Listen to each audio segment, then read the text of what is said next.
Donc bonjour à tous, merci d'être là. Donc l'idée c'est de balayer un petit peu, tout ce qui se passe, pour vous, tout ce qui peut vous concerner, établissements médico-sociaux, en sur, cette épidémie de Covid-19.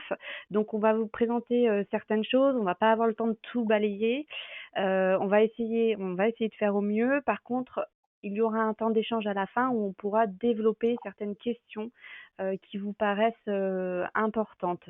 Je vais vous présenter des intervenants aujourd'hui. Donc Caroline Bervas, je suis, pharmacien, au CEPIAS Nouvelle-Aquitaine. Pour certains d'entre vous, vous ne me connaissez peut-être pas, mais par contre, vous connaissez sans doute mes collègues, qui interviennent régulièrement auprès de vous. Donc il y aura Christophe Gauthier, membre de l'équipe CEPIAS NA, pharmacien, Rachel Dutrèche et Laurence Rousseau, qui sont cadres de santé également au CEPIAS Nouvelle-Aquitaine. C'est moi qui vais effectuer la présentation, donc une petite partie théorique. Je vais essayer d'être rapide, même si c'est compliqué d'être rapide sur ce sujet. Et une deuxième partie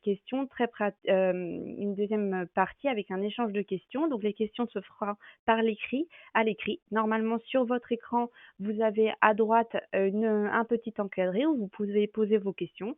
Donc vous pouvez les poser quand vous voulez.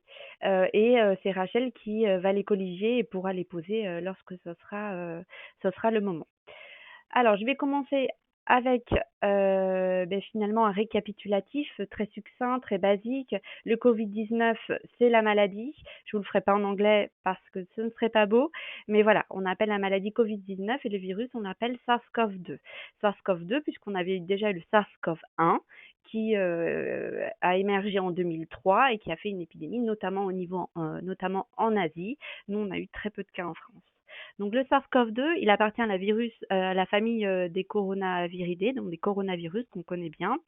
Enfin, qu'on connaît, certains on connaît, le Covid, on le connaît pas encore, le SARS-CoV-2, on ne connaît pas encore bien.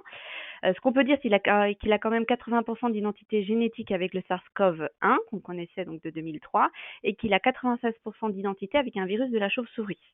Donc quand on regarde en termes d'origine, l'hypothèse, c'est que c'est une contamination d'origine animale, probablement à partir d'un animal à partir de la chauve-souris, et puis cet animal via l'homme. Alors on ne connaît pas encore cette hôte intermédiaire. Beaucoup de théories avancent le pangolin, ça n'a pas été encore validé à ce jour. Les modes de transmission c'est la base pour essayer de comprendre un peu toutes les mesures qui sont préconisées au sein de vos établissements et c'est en les comprenant qu'on pourra faire des choses adaptées et limiter la prévention, pour qu'on pourra limiter la diffusion du virus. Donc 2 modes de transmission vraiment majoritaire. On va avoir le mode gouttelette, ça je pense que tout le monde l'a compris. Et effectivement, on va, notamment quand on tousse ou qu'on éternue, envoyer des gouttelettes. On dit que c'est une transmission gouttelette. Pourquoi? Parce qu'en fait, le virus, il est sur les grosses gouttelettes. Donc en fait, c'est les grosses gouttelettes qu'on va émettre et qui vont porter le virus et qui vont être contaminantes. Ces grosses gouttelettes, elles vont sédimenter rapidement et c'est pour ça qu'on entend cette mesure de 1 à 2 mètres les uns des autres parce qu'on sait que les gouttelettes contaminantes vont sédimenter avant. L'autre mode de transmission, et nous on insiste vraiment là-dessus, il faut vraiment pas le perdre, parmi tous ces masques, toutes ces précautions qu'on prend au niveau du visage et les mains. On sait très bien que les mains vont être un vecteur, c'est-à-dire que nos mains contaminées, quand on va se toucher notre visage, via le nez, la bouche ou les yeux qui sont des portes d'entrée, vont pouvoir nous contaminer. Le virus, il est présent dans les liquides biologiques, mais majoritairement, d'après les dernières études qui sont sorties, dans les sécrétions respiratoires et dans les selles. Évidemment, je vous l'ai dit, l'environnement proche du patient, il peut être contaminé, puisqu'il va pouvoir en mettre sur les surfaces, donc c'est le rôle des mains que je vous ai dit. La survie dans l'environnement, elle est variable et c'est pour ça que c'est important aussi de prendre en compte tout ce qui est entretien des locaux et notamment toutes les surfaces fréquemment touchées par les mains ou qui peuvent être contaminées par des gouttelettes contaminantes. La contagiosité, bon tout ça c'est encore à valider, mais on met que c'est à environ 24 heures avant le début des signes cliniques et on se dit qu'effectivement on est fortement contagieux. Plus on a des signes cliniques et des signes d'infection respiratoire, plus on va être contagieux. En termes de diffusion du R0, c'est-à-dire le nombre de personnes qu'un cas est susceptible d'infecter, alors des dernières études, mais tout ça encore, hein, je le lis avec prudence, reste à valider, on serait entre avec un R0 entre 2 à 3 personnes, comme pour la grippe saisonnière. En termes de cliniques symptômes, et ça c'est une des dernières études chinoises sur plus de 40 000 cas qui est sortie, on a 1,2% environ de cas asymptomatiques. On a une majorité de patients qui ont eu un état clinique peu sévère, une létalité de 2,3%. 80% font des formes polysymptomatiques, c'est-à-dire avec très peu de symptômes, ils en ont mais très très peu. 15% de formes sévères qui nécessitent une hospitalisation et 3% nécessitent un passage en réanimation.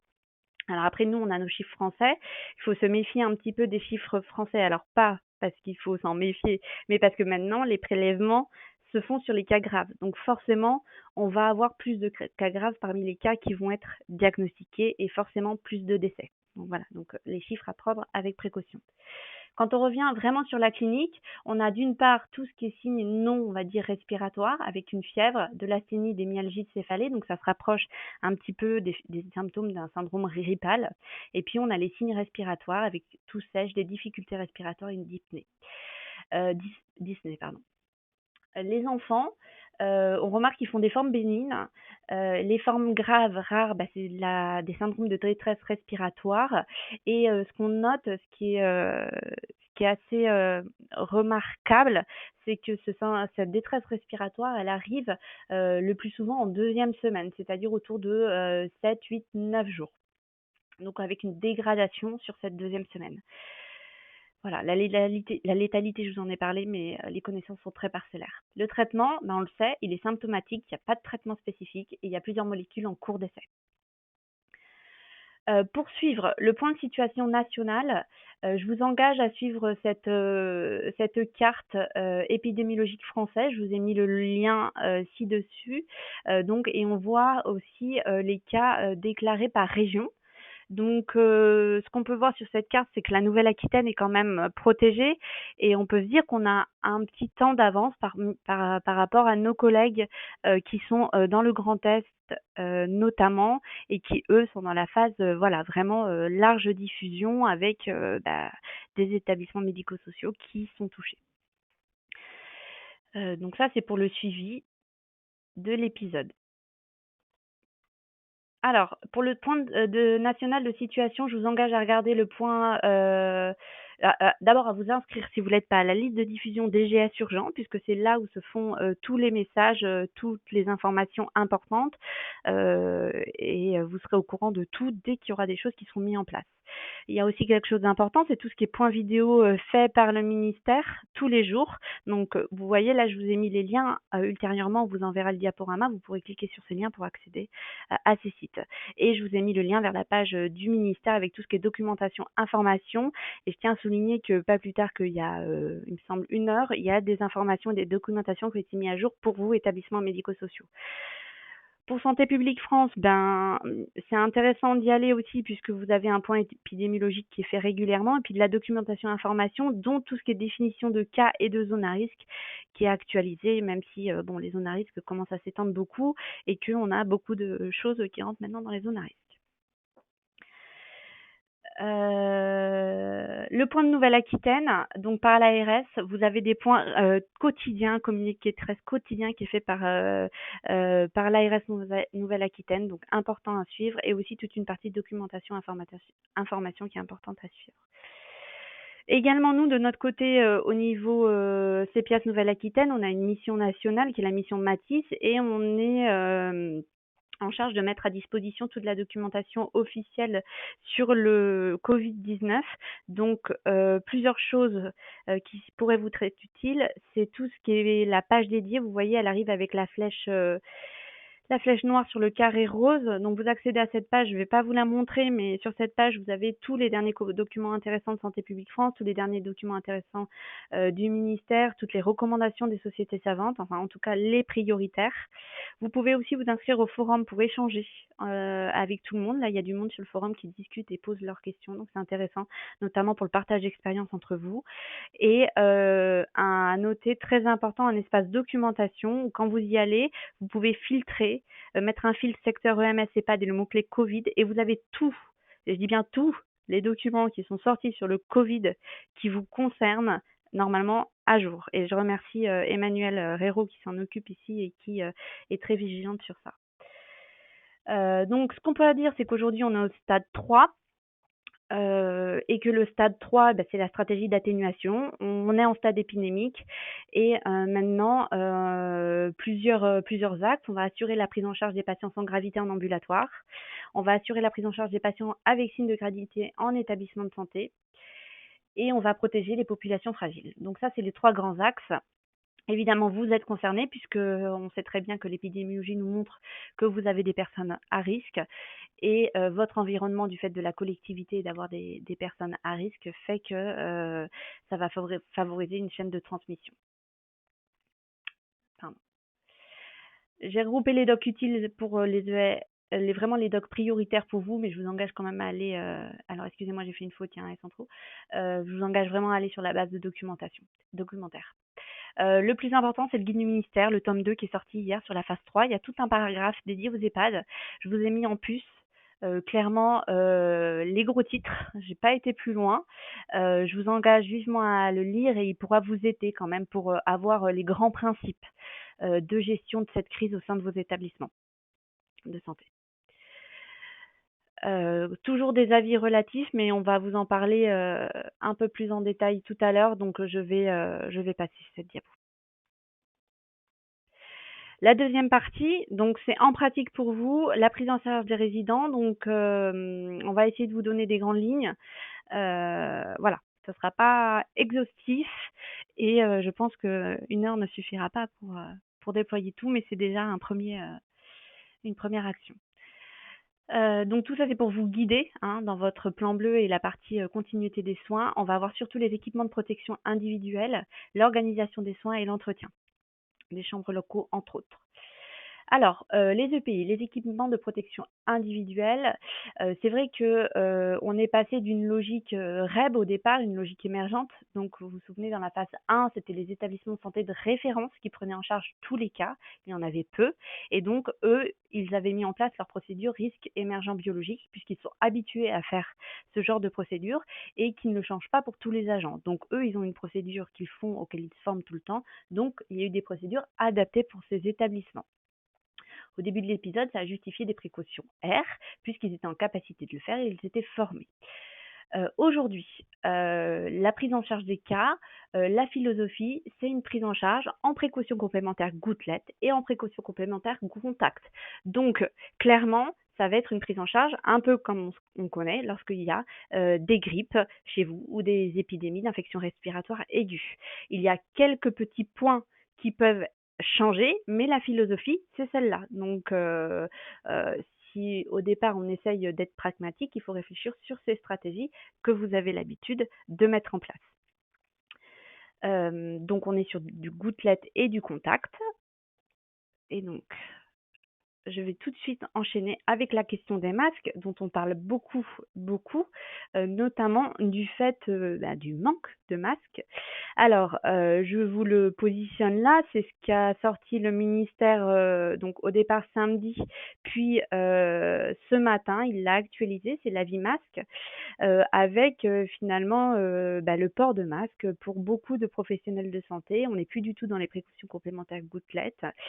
Alors, moi, je ne vais pas me positionner sur cet avis parce qu'à mon sens, le rationnel va reposer sur vos stocks et sur les connaissances scientifiques qu'on a sur le fait que ça se transmette par voie gouttelette.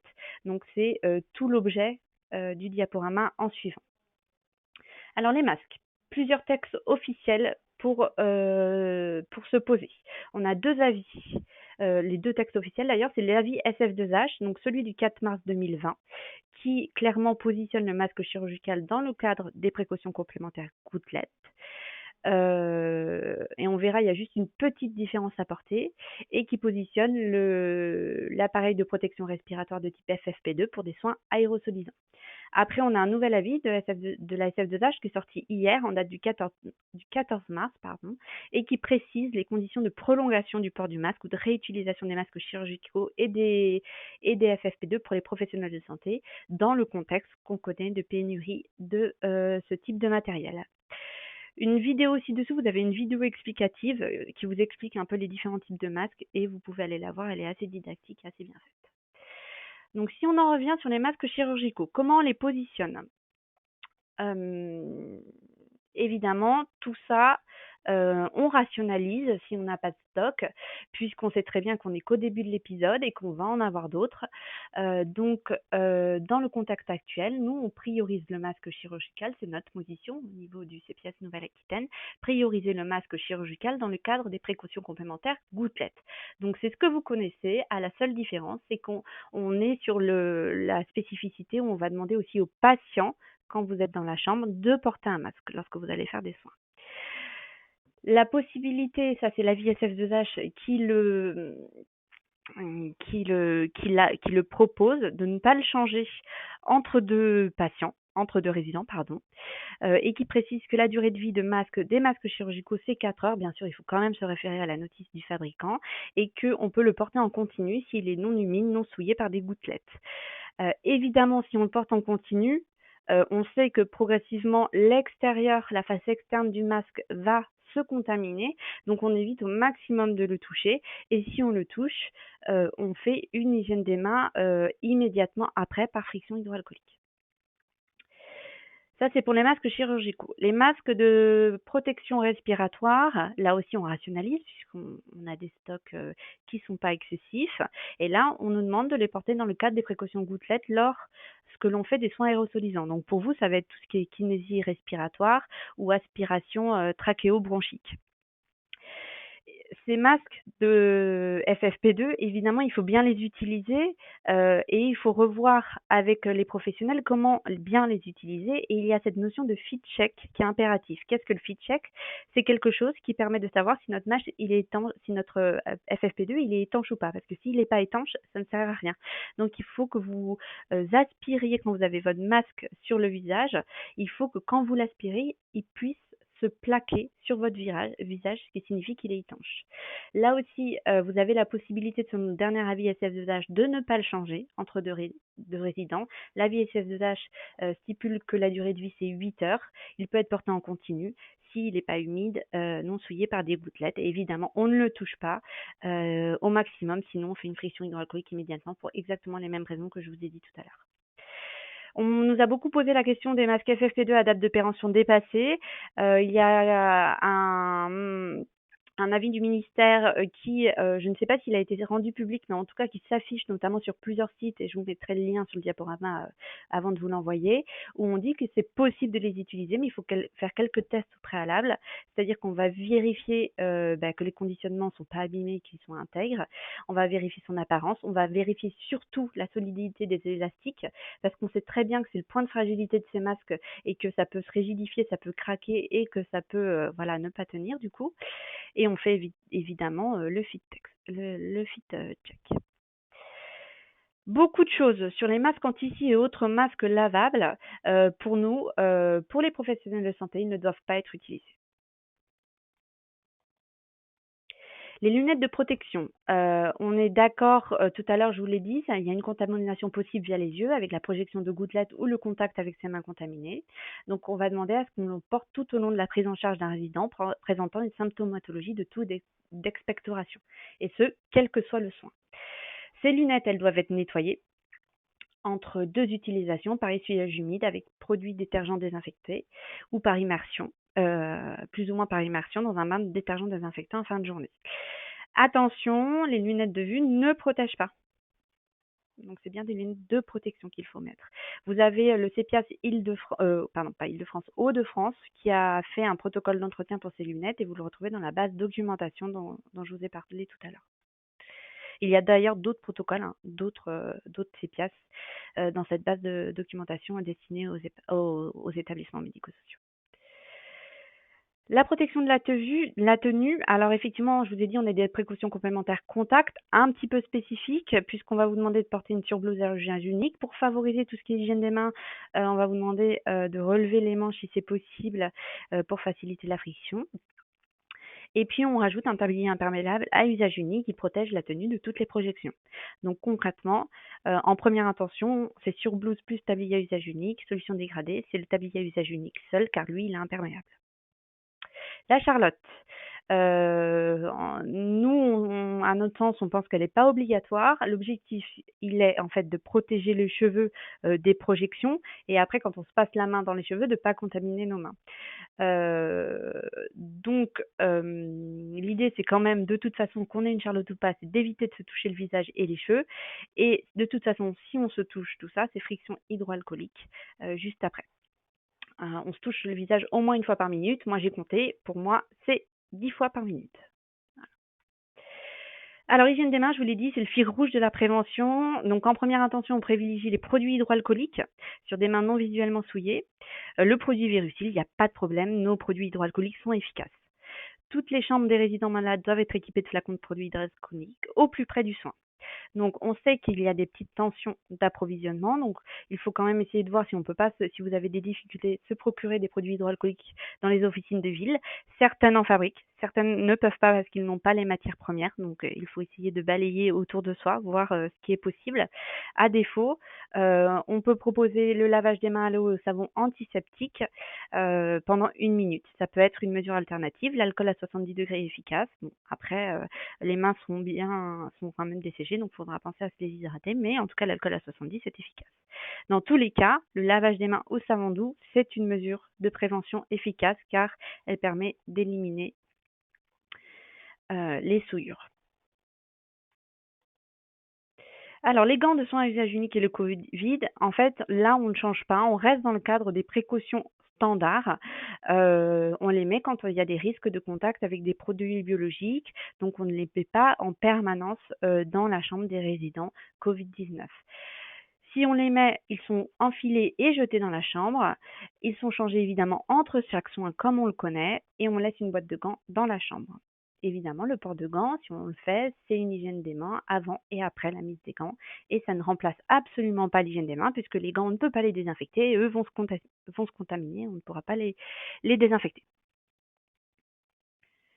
Les surchaussures, elles ne sont pas utiles. Pour nous, ce n'est pas utile. Elles ne doivent pas utiliser. En plus, quand on va les mettre et les retirer, ça va favoriser la contamination des mains. Et vous comprenez que nos mains, on essaye de moins les contaminer, de ne les contaminer du moins possible. Donc, en termes de séquence d'habillage, qu'on peut vous proposer, c'est avant d'entrer dans une chambre, enfiler une surblouse à usage unique, porter un tablier plastique, mettre un masque, mettre des lunettes de protection, désinfecter ses mains par friction avec un produit hydroalcoolique. Pour quand on se déshabille, on retire en premier, si on les a portés dans le cadre des précautions standards, les gants en premier, le tablier, la surblouse, on se désinfecte les mains avec un produit hydroalcoolique. Les EPI sont éliminés dans la filière dasserie. À l'extérieur de la chambre, on enlève lunettes, masque et on fait aussi une friction hydroalcoolique. Équipement des chambres, évidemment, on va essayer de signaliser sur la porte des chambres qu'on a un patient qui est en précaution spécifique. Là, vous avez toute une proposition de stock à avoir à proximité dès l'entrée dans la chambre.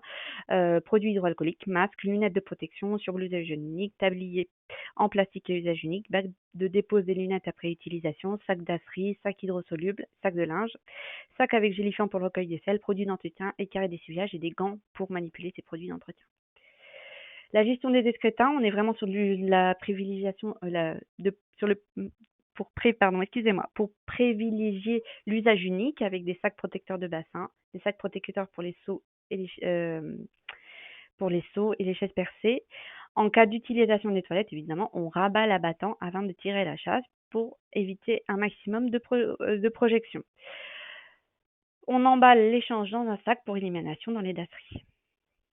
L'organisation des soins, donc ce qu'on note dans les documents, c'est qu'en fait, à partir de 2 cas de Covid, le guide propose de regrouper les résidents.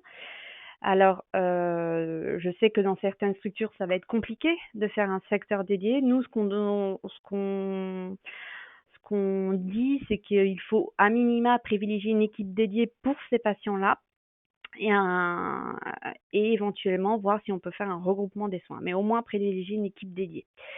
Identifier une personne pour le matériel et évidemment rationaliser les stocks et contrôler leur distribution. Et ça, je parle de tout ce qui est équipement de protection individuelle et donc masques, lunettes de protection et produits hydroalcooliques, puisqu'on sait très bien que il va falloir un peu contrôler pour pas que ce soit utilisé en une masse tout de suite et qu'on n'en ait plus pour quand on sera en pic épidémique. La prise en charge des résidents malades, la gestion des chambres doubles, évidemment, on essaye de protéger le voisin non malade s'il est possible en lui attribuant un autre espace d'hébergement. De toute façon, il faut individualiser la prise en charge. Pour l'entretien des chambres cas confirmés, l'entretien se fait un détergent désinfectant virucide selon les recommandations du fabricant, avec la norme qui respecte la norme 14476. Pour vos établissements, on peut envisager que le protocole Clostridium est tout à fait adapté. On vous recommande de le renouveler si possible plusieurs fois par jour et attention surtout à être très vigilant sur les points de contact fréquemment touchés. Il y a aussi cette notion d'aérer fréquemment la chambre puisque plus on va aérer, plus euh, les... plus l'air va être renouvelé et moins on aura de contamination. L'entretien de la chambre au départ du résident, donc on sort le linge et les déchets, on aère la chambre pendant 1 heure, on peut appliquer notre procédure infection Clostridium difficile. Si on a de la vapeur, c'est très bien, on peut l'utiliser et on peut aussi, et puis également après appliquer la procédure, c'est encore mieux. L'entretien des autres zones, on aère les locaux, on entretient les parties communes selon le protocole habituel et on traite les points de contact plusieurs fois par jour. Les linges, vaisselle et déchets. Donc, selon l'avis du Haut Conseil, le linge, c'est usage d'un sac hydrosoluble fermé avant la sortie de la chambre. On va faire un programme de lavage à 60 degrés en 30 minutes ou 40 degrés en programme long si le linge est fragile.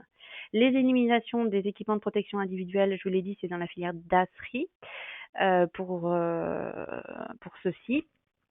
L'entretien de la vaisselle, il n'y a rien de nouveau, on fait comme d'habitude. Les dispositifs médicaux, on privilégie l'usage unique chaque fois que possible, on prévoit du matériel dédié dans la chambre et on emploie un détergent désinfectant virucide. Pour la prise en charge d'un patient décédé infecté, donc là il y a un avis du Haut Conseil qui est paru le 18 février 2020. Nous, ce qu'on souligne, c'est qu'il faut respecter les précautions standards et complémentaires de type air et contact. Le lavage du corps dans la chambre se fait avec un gant à usage unique. Il n'y a pas de soin de conservation et la housse mortuaire est identifiée, désinfectée avec de l'eau de javel à 0,5% avec un temps de contact de 1 minute ou un produit virucide. Donc moi j'ai terminé. En conclusion, ce qu'on peut dire, c'est préparons-nous, on a encore un peu le temps, ce qui n'est pas le cas de certains de nos collègues en France, donc allons-y. On reste évidemment disponible pour toutes vos questions.